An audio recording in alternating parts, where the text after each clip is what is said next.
부활절 이후에 3일 동안 여러분 잘 보내셨습니까? 네, 오늘도 귀한 자리, 복된 자리에 잘 오셨습니다. 하나님께서 여러분들의 은혜와 평강으로 함께 해주시기를 축복합니다. 오늘 우리가 창세기 10장 말씀을 살펴보게 될 것입니다. 우리가 지난 주 창세기 9장의 말씀을 살펴보면서 노아 홍수 이후에 달라진 세상에서 어떻게 새롭게 인류가 시작이 되었는가 하는 것을 우리가 살펴보았습니다. 물론 오늘 우리가 살핀 이 내용도 역시 그와 관계해서 계속적으로 살펴가는 말씀이 될 것인데, 우리가 9장을 통해서는 하나님께서 모든 피조물의 대표로 노아를 세우시고, 노아뿐만 아니라 후손과 모든 이 피조세계 전체를 대상으로 해서 하나님의 언약을 세우십니다. 이건 노아 언약이다 부르고, 그 내용을 중심으로 할 때는 보존 언약이다 혹은 자연 언약이다 이렇게 부르기도 한다 그랬습니다.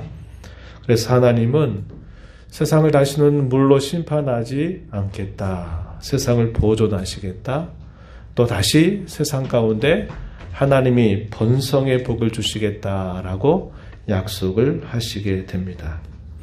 그 당시에 인류는 노아와 함께 전체가 8식구밖에 있지 않았죠. 8명을 통해서 이제 노아의 세 아들을 중심으로 해서 새로운 인류가 시작될 것을 우리가 살펴보았습니다. 오늘 우리가 창세기 10장의 말씀을 살피게 될 것인데, 이 노아의 세 아들을 중심으로 어떻게 번성하고 자리 잡게 되는가 우리가 주목해 보고자 합니다.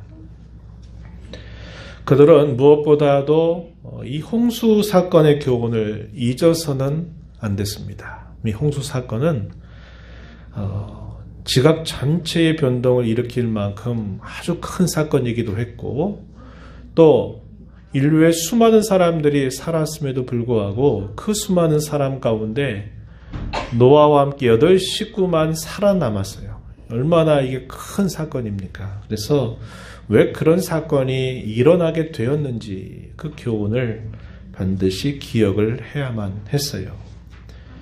이 홍수 사건은 역사적인 사건으로는 참 많은 이야기거리가 보존이 돼서 그 이야기가 지금까지도 전달이 되고 있습니다. 물론 이 창세기에서 말하는 이 노아의 홍수는 가장 상세하고 가장 선명하고 그 홍수가 왜 일어나게 됐고 그 홍수가 얼마 동안 일어나게 됐으며 언제 홍수가 그쳤는지 아주 상세한 기록을 우리에게 전달해 주고 있지만은, 고대 근동 사회 그 후대에 여러 토판이라든지 또 여러 글씨라든지 이런 걸 통해서 홍수에 대한 그림들, 이런 것들이 무수하게 많이 그것이 기록이 돼서 전달이 돼요. 그래서 오늘날 이 고고학적인 발견들을 보게 되면 노아의 홍수의 그 근원이 있는 그 이야기들이 계속적으로 후세대에 전달이 되고 있다는 것을 보여주고 있습니다. 그래서 이 홍수 이야기가 인류에 있었던 아주 큰 사건이었다는 것이 기록으로는 많이 지금까지도 전달이 되고 있어요.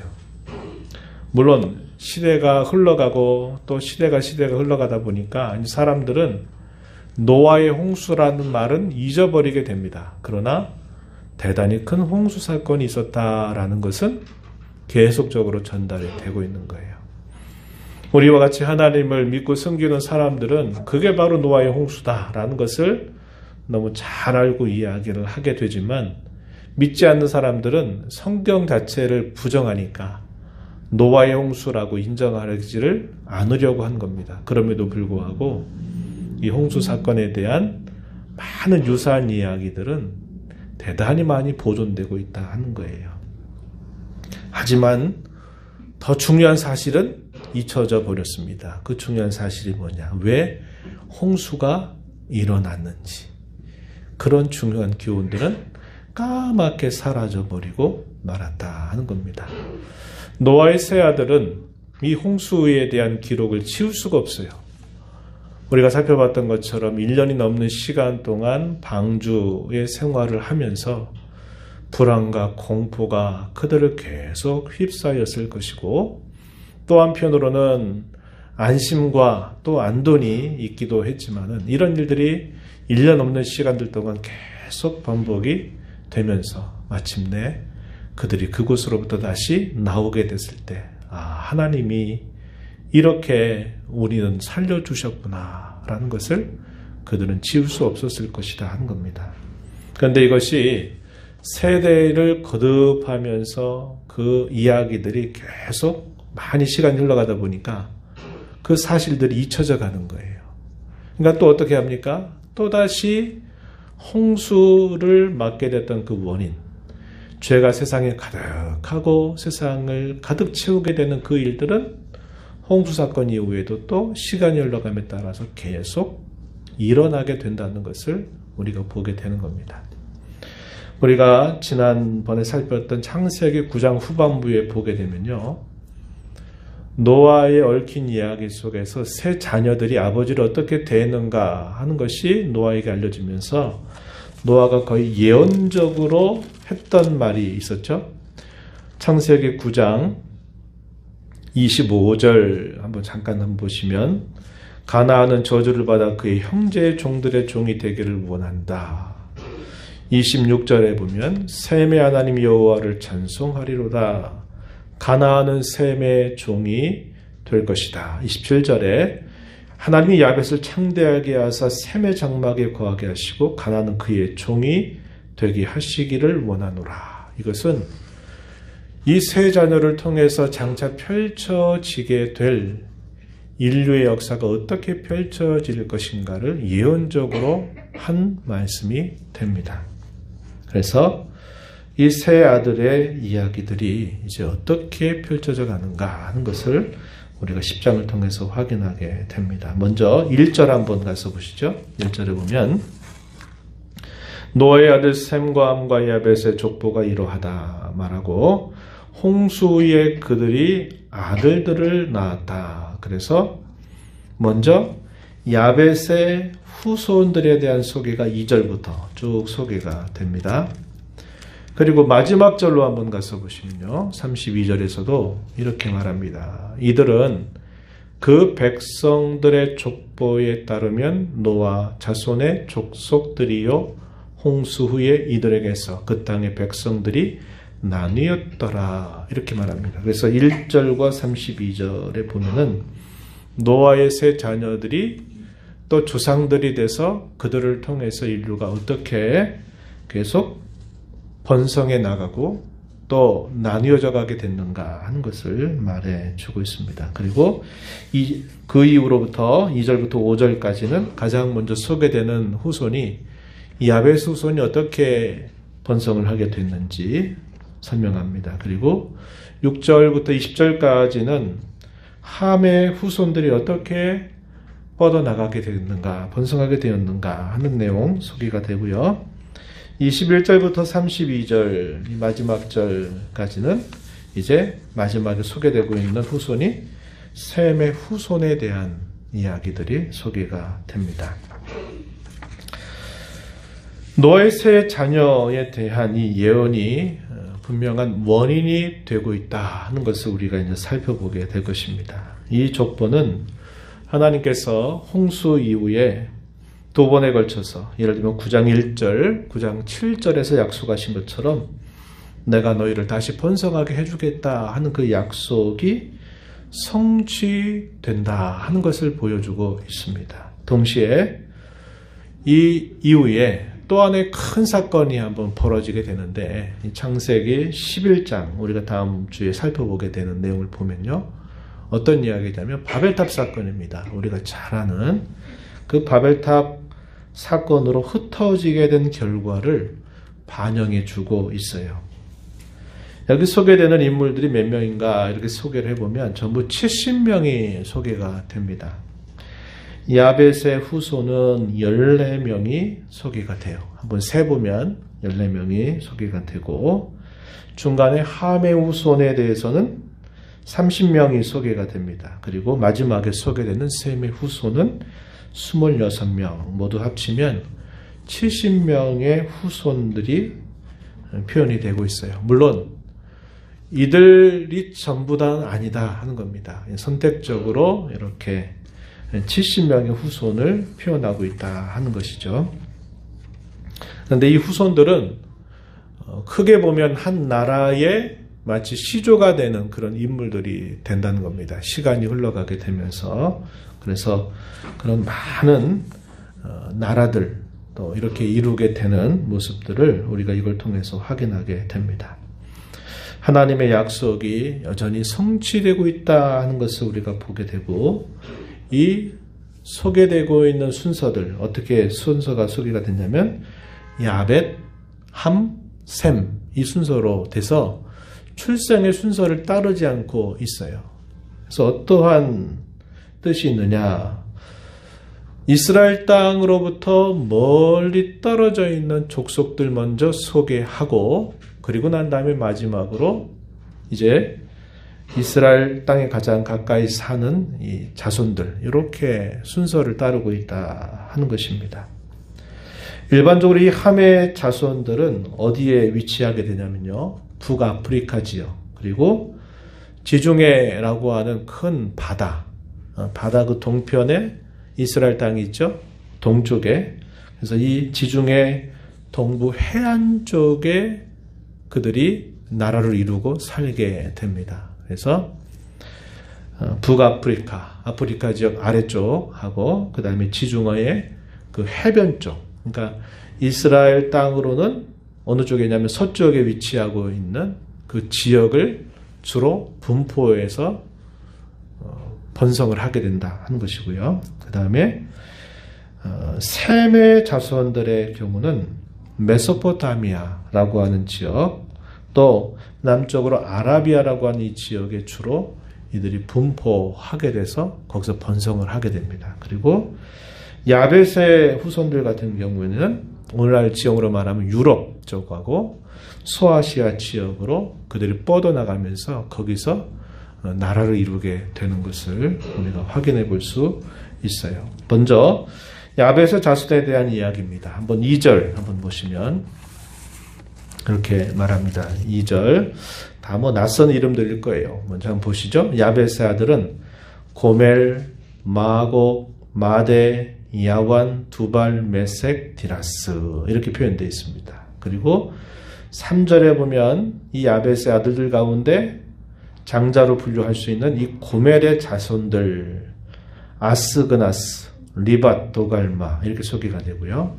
그 다음에 그 중에 2절에 보면 중간 부분에 야완이라고 하는 자식이 소개가 되면서 야완의 아들이 4절 이하로 소개가 됩니다. 그래서 엘리사, 달시스, 기띔, 도다님.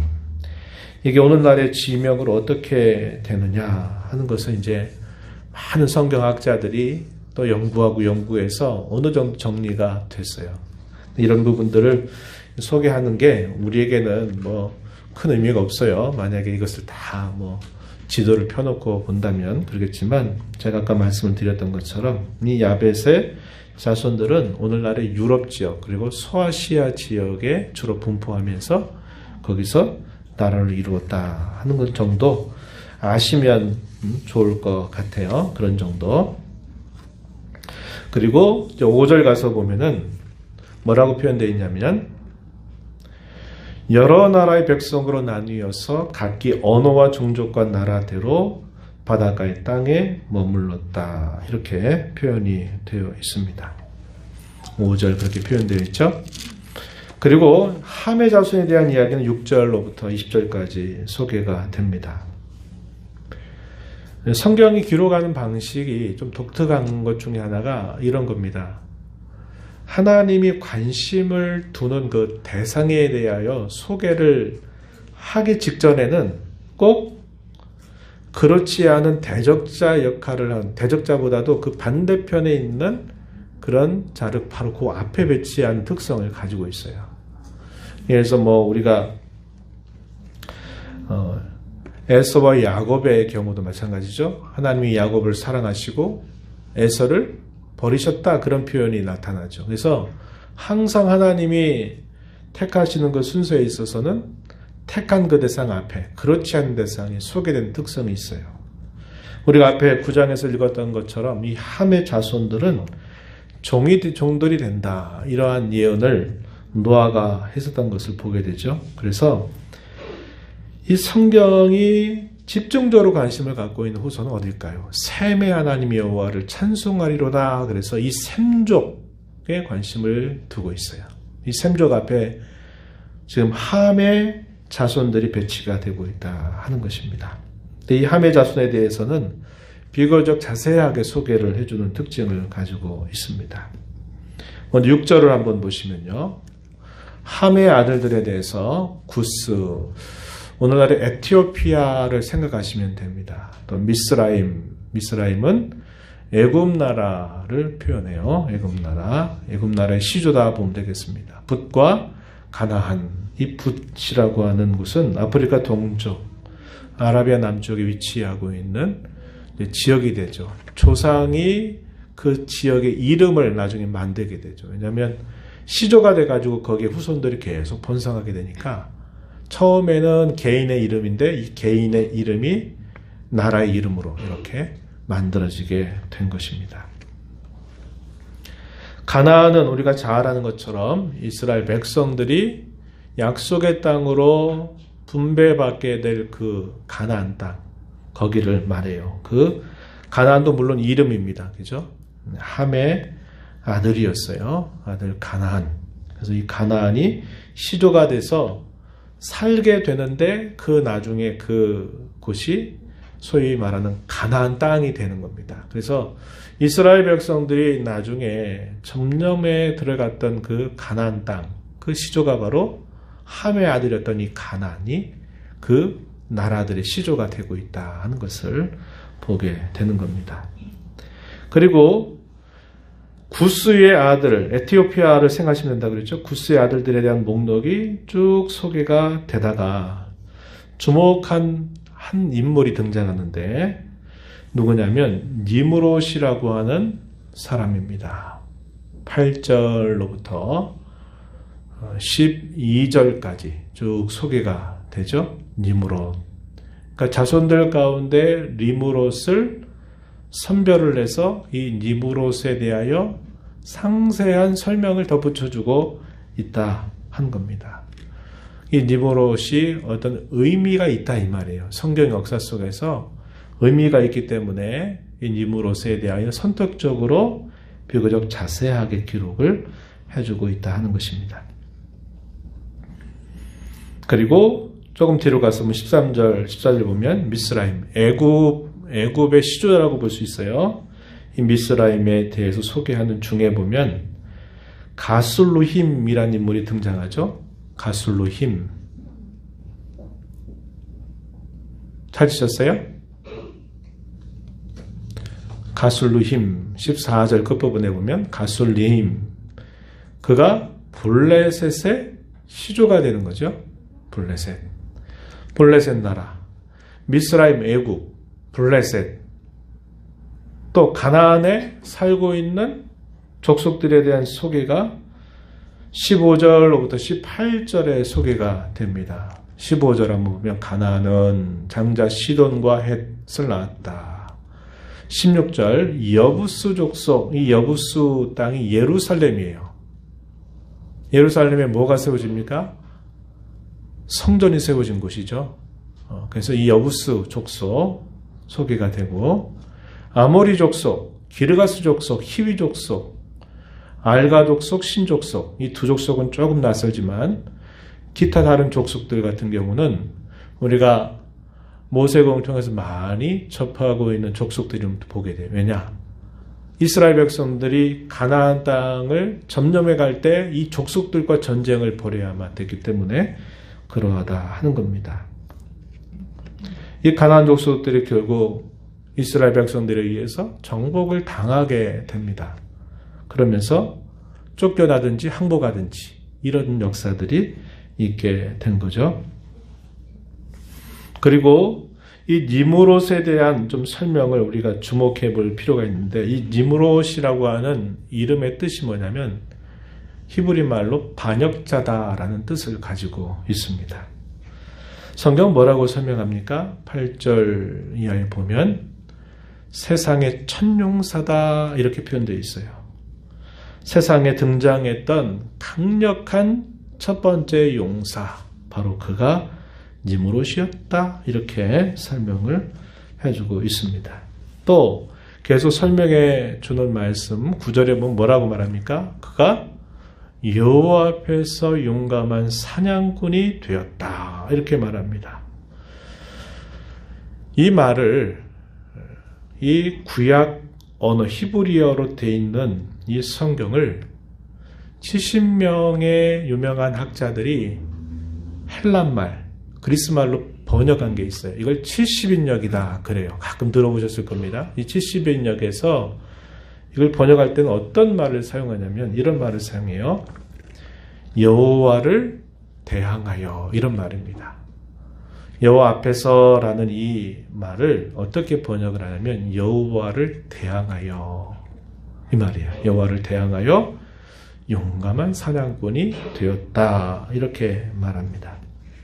그 말은 그가 하나님을 공공연하게 반역하고 대항하는 일에 앞장섰던 그런 인물이다 이런 뜻을 전달해 주는 표현입니다. 그래서 이게 그냥 평이한 하나님 앞에서 아주 용맹스러운 사냥꾼 역할을 했다 이렇게 보면 그 의미가 굉장히 괜찮게 들리잖아요. 그런데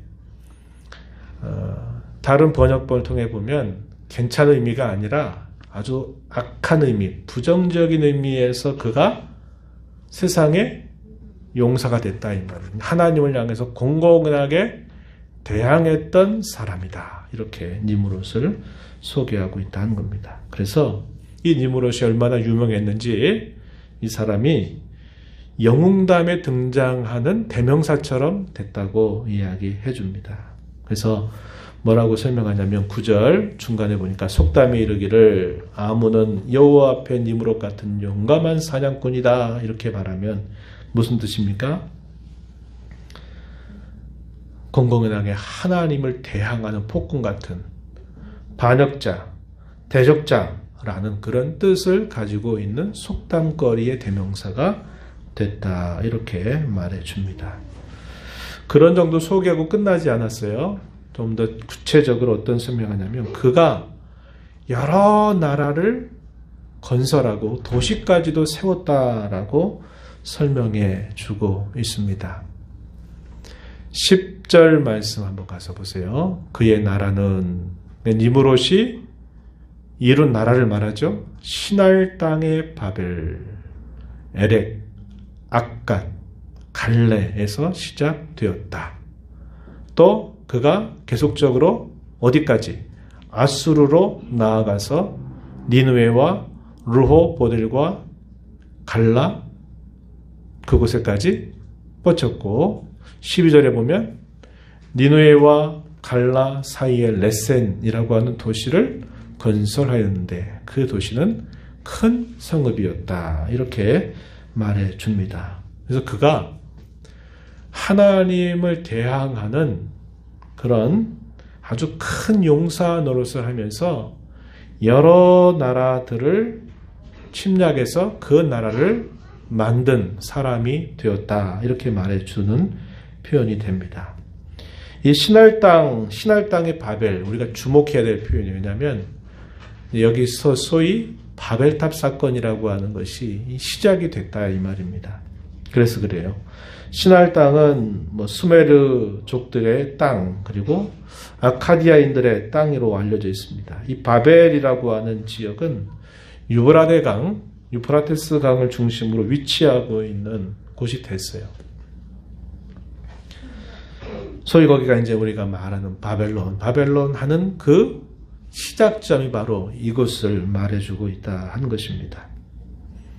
여기 에렉이라고 하는 이 나라, 이것은 이 바벨론의 동남쪽에 위치하고 있었다 이렇게 알려지고 악갓이라고 하는 이 나라는 바벨론 북쪽에 위치하고 있는 지역을 말합니다. 갈레는 이 바벨론 부근에 위치하고 있는 지역을 말해요. 그래서 니무롯이 이 바벨을 중심으로 해서 여러 나라들을 다 삼켜서 여러 나라들을 세웠단 말이죠. 소위 제국처럼 여러 나라들을 점령했다 이렇게 말합니다.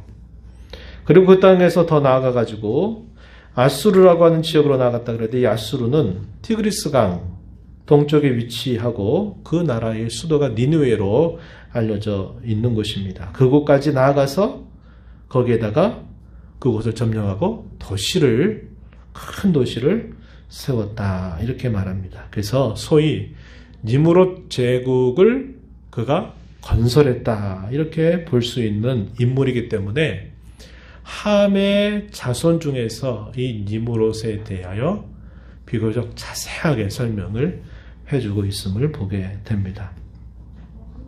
이 나라들이 결국 우리가 창세기 11장 가서 보게 되면요, 이것이 바벨에다가 높게 성을 쌓아 올리고 하다가 우리가 하나님같이 높아지자 하다가 거기서 하나님의 치심을 받게 되면서 소위 언어들이 달라지게 되고 그러면서 흩어지면서 이렇게 큰 또 계기가 되는 사건이 벌어지게 되는 곳이 바로 이곳이라는 겁니다. 그래서 그 바벨탑 사건의 이 주역들이 누구냐면 주역들이 니무롯과 그의 후손들이 주역이 돼가지고 하나님을 향하여 아주 공공연한 대적을 하다가 결국 하나님의 치심을 받게 되는 사건이 있게 되기 때문에 이 부분에 대해서 자세하게 소개를 해주고 있다 하는 것입니다. 가나안의 경계에 대해서 또 이어지는 말씀 19절 보게 되면 시돈에서부터 그라를 지나 가사까지 소돔과 고모라와 아드마 스보임을 지나 라사까지 가나안의 경계를 소개해 주는데 이 가나안에 대한 예언은 노아가 앞에서 했던 것처럼 형제의 종이 된다라고 하는 이 말씀대로 가나안은 이스라엘 민족에 의해서 정복을 당하게 되는 일이 있게 되는 것을 우리는 연결시켜서 볼 수 있어요. 그래서 이 이스라엘 나라와 역사적으로 오랜 숙적관계, 대적관계를 이루는 후손들이 어느 후손일까요? 함의 후손들이에요. 함의 후손들이 이스라엘 백성들과 계속 이 원수관계를 오랜 역사 속에서 맺어오는 일이 있었다고 하는 것입니다. 그리고 이제 마지막에 이제 소개되는 자손이 이제 셈의 자손이 소개가 되는데요. 21절 한번 보세요. 21절 보면 셈은 에벨 온 자손의 조상이다 이렇게 소개해 줍니다. 셈이 조상이 되죠. 그리고 에벨이라고 하는 인물은 증손입니다. 증손. 가계로 보게 되면요, 증손이에요. 근데 에벨온 자손의 조상이다. 그러면 에벨온 자손, 이게 뜻이 있는 거예요. 이 에벨이라고 하는 말의 이름의 뜻이 뭐냐면 건너다 혹은 건너오다라는 그런 의미를 가지고 있어요. 건너온 사람들, 이런 의미를 가지고 있는 뜻입니다. 강 건너편에 위치하고 있다. 그래서 강을 건너왔다, 이런 표현들을 사용하고 있어요. 아브라함이 갈대아라고 하는 곳에서 부름을 받아서 멀리 해가지고 어디로 들어온 겁니까? 가나안 땅으로 옮겨오잖아요. 창세기 이제 12장에 보게 되면 이스라엘 민족의 이제 구체적인 시작이 이 아브라함을 통해서 이제 시작이 돼요. 그래서 이 아브라함에 대한 소개가 있는데 이 에벨이라고 하는 이 말을 자음, 에베르 이런 표현에서 어떤 말이 나오냐면 이브리 이걸 좀 강조해가지고 히브리라는 말이 나와요. 히브리인들 누굴 말합니까? 유대인들 말할 때 그들을 히브리인이라고 그러죠. 그래서 에벨이라고 하는 이 말에서 히브리인이라고 하는 말이 유래가 됩니다.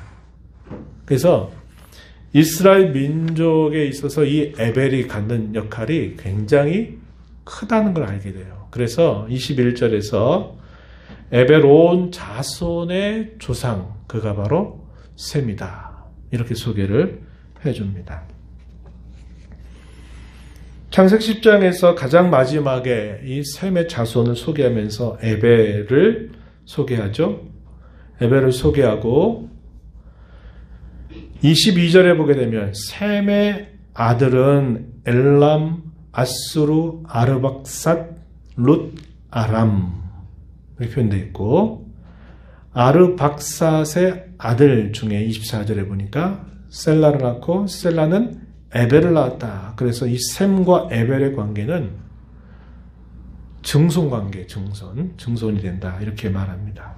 그리고 여기 22절에 등장하는 아수르라고 하는 이 나라는 아슈르 해가지고 우리가 어디하고 좀 다르냐면, 앞에 함의 자손 가운데서 아까 니므롯이 나라를 뻗쳐가면서 아수르까지, 그쪽까지 침범해서 차지하게 된 일이 있었다 그랬죠. 거기서 말한 아수르가 우리말과는 똑같은데요. 이 위에서 11절에서 말하는 이 아수르는 우리가 잘 아는 아수르 제국의 시조를 말하는 것이고, 여기 22절에서 소개되고 있는 아수르는 우리말 번역은 똑같이 했지만 아슈르 이렇게 번역이 되는 말이라 같은 대상이 아니다 하는 것을 우리가 좀 구별할 필요가 있습니다. 그래서 여기서 말하는 아슈르라는 자식은 셈의 후손 가운데 있는 자식임을 우리가 구별해서 이해할 필요가 있다 하는 것입니다. 하나님은 이 노아의 세 아들 가운데서도 이 셈의 후손들을 통해서 하나님은 그의 찬송이 되게 하실 것을 노아를 통해서 예언한 바가 있어요. 그래서 이 특별히 에벨이라고 하는 이 인물 등장하고, 이 에벨이 자식을 낳은 두 사람이 소개가 되는데, 우리가 읽었던 25절에 보면 에벨이 두 아들을 낳고 하나의 이름을 벨렉이라 했다. 벨렉에 보니까 1번 써있죠. 아래로 쭉 가면 뭐라고 설명되어 있습니까? 나눔이란 뜻이죠. 나누었다. 이게 뭘 말하냐면 세상이 나누었다. 이 말은 바벨탑 사건으로 인하여 하나님이 그 사건을 심판하시게 되면서 언어를 혼잡하게 하니까, 말이 안 통하니까 그들이 다 흩어져 버리게 되는 일이 있어요. 나뉘게 됐다 이 말입니다. 그래서 이 에벨의 아들 가운데 벨렉이라고 하는 이름은, 이 벨렉이 있던 그때 바벨탑 사건이 있었구나 하는 것을 보여주고 있는 겁니다. 그렇게 갈라지면서 이 후손들은 하나님을 부르고 찾았다, 이것을 암시해주고 있는 것입니다. 반면에 니므롯, 그의 후손들은 곳곳으로 흩어져 버리게 된 거예요. 하나님이 마치 죄악된 것을 구별해내는 것과 똑같은 그런 역사가 있게 된 겁니다. 언어를 흩어버리니까, 말이 안 통하니까, 의사소통 안 되니까 어떻게 해요? 말 통하는 사람끼리 모여가지고 이제 살 수밖에 없게 되잖아요. 그러다 보니까 결국 다 흩어져 버리는 일이 생겨난 거예요. 그래서 왜 이렇게 오늘날 언어가 이렇게 다양하냐? 인류는 하나의 언어를 가지고 시작을 했는데 인류가 왜 이렇게 수많은 언어들로 이렇게 다양하냐 했을 때, 그 기원이 바로 이 바벨탑 사건에 대한 하나님의 심판으로 언어가 혼잡하게 되면서 말이 안 통하게 됐다 이 말입니다.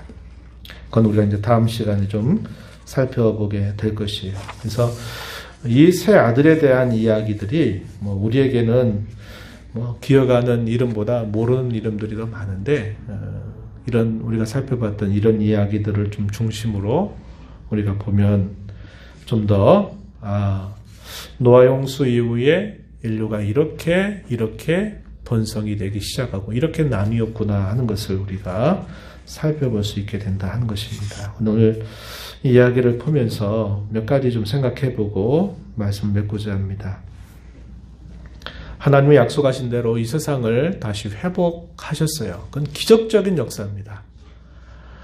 그 8 식구로부터 세 아들을 중심으로 해서 또다시 인류의 번성을 이루게 하시겠다 하셨던 그 하나님의 약속처럼, 하나님은 세상을 다시 수많은 사람들로 그 세상을 다시 채우시고 번성케 하시는 일을 약속대로 이루어 주셨습니다. 그럼에도 불구하고 거기에 많은 사람들은 이 노아 홍수가 주는 교훈을 까맣게 잊어버리고서는 그 홍수 심판을 불러들였던 그 죄를 또다시 답습해가는 일들이 있게 된 겁니다.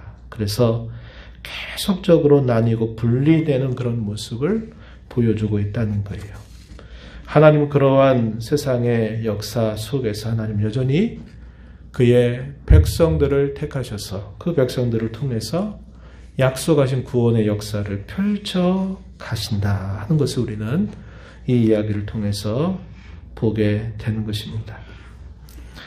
이 창세기 10장의 기록의 관심은 곧 하나님이 어디에 관심을 가지고 계신가를 잘 보여준다 하겠습니다. 하나님은 셈의 자손들에 대하여 많은 관심을 가지고 있는 겁니다. 그 셈의 자손들, 곧 오늘날로 말하면 하나님의 백성들을 향하여 그분의 관심을 가지고 세상의 역사를 이끌어 가신다 하는 것을 보게 돼요. 하나님은 오늘도 수많은 사람들 중에서 누구에게 관심을 집중하시느냐? 그의 자녀가 된 저와 여러분에게 관심을 언제나 집중하고 계시다 하는 것을 우리는 보게 됩니다. 저와 여러분을 향한 하나님의 관심이 무엇일까요? 기대가 무엇일까요? 그것은 우리가 하나님 앞에 무엇을 해서 하나님을 도와드리는 것도 아니고 하나님이 모든 것을 다 가지고 계신데 아주 조금 모자라서 우리를 통하여 뭔가 보탬을 받으시려고 하시는 것이 결코 아니에요. 사람은 그럴 수 있어요. 내가 저 사람이 정말 나에게 중요하고 꼭 필요한 사람이에요. 그 사람이 나의 이런 부분들을 보완해주고 또 보충해주고 채워줄 수 있는 사람. 그러면 내가 굉장히 원하는 사람이 되겠죠. 그런 하나님이 저와 여러분을 원하신다. 저와 여러분에게 특별한 관심을 가지고 계신다 할 때 그것은 마치 우리가 세상 사람들이 생각하는 그런 것과는 다르다는 겁니다. 우리가 하나님이 하신 일에 무엇을 보탤 수도 없고 무엇인가 도움을 드릴 수도 없는 사람들이에요. 우리 살아같이 부족하면 뭐가 채워져야 할 필요가 있다면 그럴 수 있지만 하나님은 부족함이 없으신 분이잖아요. 완전하신 분이잖아요. 그 하나님이 우리에게 무슨 기대를 가지실까요? 우리에게 무엇인가 큰 걸 이루어가지고 내게로 가져와라 이렇게 요구하시는 것이 아니고 하나님의 관심은 오직 그겁니다. 하나님이 곧 나의 구원의 하나님, 나에게 진정한 복이 되시는 하나님이신 줄을 언제나 알고 그 하나님을 찾고 하나님과 함께 하는 것을 하나님은 기대하고 바라신다 하는 겁니다. 그래서 우리가 하나님께 드릴 수 있는 것들이 우리가 뭔가 큰 일을 도모해가지고 큰 일을 계획해서 한번 해서 드린다 이런 게 아니에요. 우리의 사소한 작은 삶 속에서 늘 하나님이 내게 누구이신가를 내가 알고 고백하고 기도 올리고 찬송 드리고 그런 것들을 하나님은 우리에게 바라고 기대하신다 이 말입니다. 내가 뭔가 큰일 이루고 내가 뭔가 높은 자리 가서 내가 어떤 한 건을 해가지고 그 건을 가지고 하나님 앞에 뭘 드려라 그런 걸 원하시는 분이 아니에요. 하나님 뭐가 부족한 분이 아니시잖아요. 그래서 우리는 하루하루를 살아가면서 숨쉬고 호흡하면서 늘 하나님을 가까이 모시고 살아가는 것 그것은 하나님이 우리에게 원하고 계심을 알고 내 남은 생애 가운데 내가 뭘 할 수 있을까? 내가 하나님 앞에 이젠 힘도 없고 물질도 없고 내가 할 수 있는 것도 없는데 내가 어떻게 하나님을 섬길까? 그런 거에 너무 염려하지 말고 안타까워하지 마세요. 내가 있는 지금의 자리에서 하나님을 의지하고 하나님께 예배하고 찬송을 드리고 기도하고 하나님의 뜻이 이렇다 할 때 그 뜻에 내가 반응하는 그런 마음을 가지고 하루하루 살아가는 것을 하나님은 그분을 섬기는 것으로 기꺼이 받아주신다 하는 것입니다. 그러니 그런 지나친 생각들 이런 것들은 하실 필요가 없고 나는 하나님 아니면 안 돼요. 난 하나님이 언제 내게 도와주셔야 됩니다. 난 하나님과 모든 걸 함께 할 거예요. 이런 마음을 가지고 고백하면서 살아가는 저와 여러분이 되기를 하나님은 바라신다 하는 것입니다. 우리 인생은 변화무쌍하죠. 성경도 이 부분을 분명히 이야기하고 우리 인생의 경험도 이 부분을 분명하게 이야기합니다. 어린 시절을 지나고 청년기를 지났는데 뭔가 막 한창 힘을 쓸 때가 이렇게 또 지나가고 나니까 이제는 인생을 되돌아봐야 될 시기가 되고 또 책임져야 될 시기가 되고 이렇게 우리 인생은 수많은 변화를 경험하고 살아오게 돼요. 그러나 하나님의 말씀은 결코 변함이 없다. 살아계신 하나님은 어제나 오늘이나 영원히 동일하신 분이시다 하는 것을 우리는 성경을 통해서 배우게 됩니다. 우리를 존귀하게 하셔가지고 우리의 연수가 70, 80 정도밖에 되지 않는 연약한 인생이지만 하나님 우리를 사랑하셔서 이 땅에 수고로운 짧은 인생 살다가 끝나면 것으로 끝나는 게 아니라 우리를 영원을 잇대어서 살아가게 하는 그런 존재가 돼서 우리의 몸이 쇠약하고 병들고 아파하고 힘들어 해도 그게 잠시 잠깐이라고 우리에게 말씀하시고 우리를 주께서 부활하신 그 신령한 몸처럼 우리를 그렇게 신령한 모습으로 변화시켜 주실 것을 약속하시면서 그 소망 가지고 살라고 우리에게 말씀해 주고 있어요. 그래서 우리는 역시 동일한 결론입니다. 변치 않는 하나님 그분의 말씀을 의지하고 붙들고 살아가야 된다 하는 것입니다. 마지막으로 우리가 살폈던 이 니므롯 바벨이라고 하는 제국을 이 유브라데 강 주변에 세워서 했어요. 그리고 역사가 거듭되면서 바벨론이 한번 무너졌다가 또다시 일어나요. 그래서 신바벨로니아 제국이라고 그러죠. 유다 나라가 어느 나라에 망합니까? 신바벨론 제국. 우리 그냥 바벨론 하지만 다시 일어난 그 바벨론 제국에 의해서 유다 나라가 패망하게 돼요. 그래서 성경의 역사에서 이 바벨론은 정말 끈질긴 역사를 가지고 있어요. 베드로 사도는 고난받는 당시 교회와 성도를 향해서 편지하면서 이렇게 말합니다. 베드로전서 5장 13절에서 이렇게 그가 말해요. 내가 바벨론에 있는 교회에 문안한다. 이렇게 말합니다. 당시의 교회가 고난과 박해 가운데 있을 때 그걸 빗대어 뭐라고 말했냐면 바벨론에 있는 교회다. 이렇게 말해요. 이 바벨론이 어떤 나라예요? 하나님을 대적하고 하나님께 반역하고 하나님을 향하여서 공격하고 하나님 백성들을 괴롭히는 대명사가 이 바벨론이거든요. 그러면서 베드로 사도는 그런 고난과 박해와 시련 속에 있는 교회를 향하여 바벨론에 있는 교회다 이렇게 말하죠. 사도 요한이 로마의 박해를 받고서 반모 섬에 있는 동안 그가 받은 계시 가운데 보면 세상을 어디에 비유합니까? 큰 음료? 어디? 큰 음료? 바벨론. 바벨론을 세상을 큰 음료 바벨론으로 비유합니다.